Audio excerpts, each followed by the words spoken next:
News, info sur NTV et CNN Télévision. Côte d'Ivoire, ouverture du sommet des chefs d'État et de gouvernement de la 27e conférence des Nations Unies sur les changements climatiques. L'information multiplex sur CNN et NTV. C'est une photo de famille avec ses gros pollueurs, ses victimes et ses lanceurs d'alerte. Le vice-président de la République de Côte d'Ivoire, M. Tiemoko Melie Koné, a pris part ce lundi 7 novembre 2022 à Sharm el-Sheikh, en Égypte, au sommet présidentiel organisé dans le cadre de la conférence internationale des Nations Unies sur le changement climatique COP27.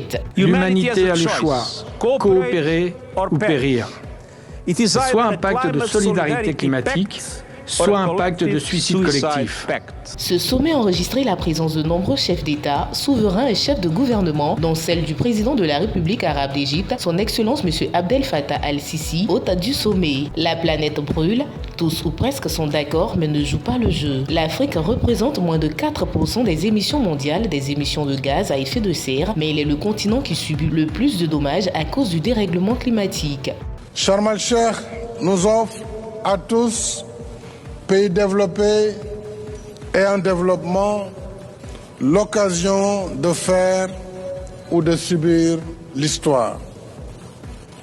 Faire l'histoire en tenant nos engagements, tous nos engagements, dont celui convenu de 100 milliards de dollars par an pour soutenir les efforts d'adaptation des pays en développement et qui peinent à être entièrement réalisés.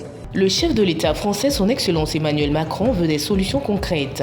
Nous devons avoir des projets concrets avec les zones les plus touchées, dans le cadre d'un partenariat qui fait vivre cette justice et qui donc permettent de traiter du climat, de la biodiversité et qui apporte des opportunités économiques aux pays les plus fragiles. Le vice-président, M. Tiemoko Melie Koné, dans la déclaration générale sur la problématique du climat faite à cette occasion, au nom du président de la République, son Excellence Alassane Ouattara, a indiqué la position de la Côte d'Ivoire. Mon pays, la Côte d'Ivoire, a décidé de rehausser son ambition climatique à travers ses nouvelles contributions déterminées au niveau national afin d'œuvrer pleinement à la préservation de notre planète.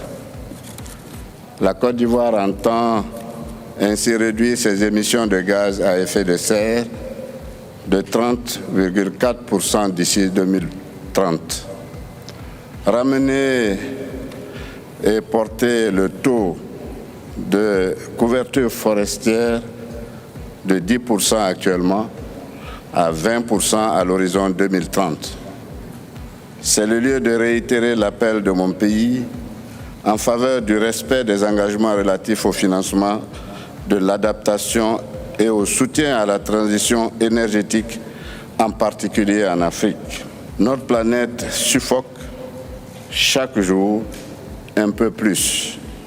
Nous devons davantage agir avec célérité afin d'inverser durablement la trajectoire dramatique de son réchauffement. Le chef de l'État français, son Excellence Emmanuel Macron, a exhorté la Chine et les États-Unis à payer leur juste part pour aider les pays les plus pauvres. Les travaux de cette COP27 se poursuivront ce mardi 8 novembre 2022 avec plusieurs tables rondes et des panels. Restez des nôtres et bonne suite des programmes sur CNN et NTV.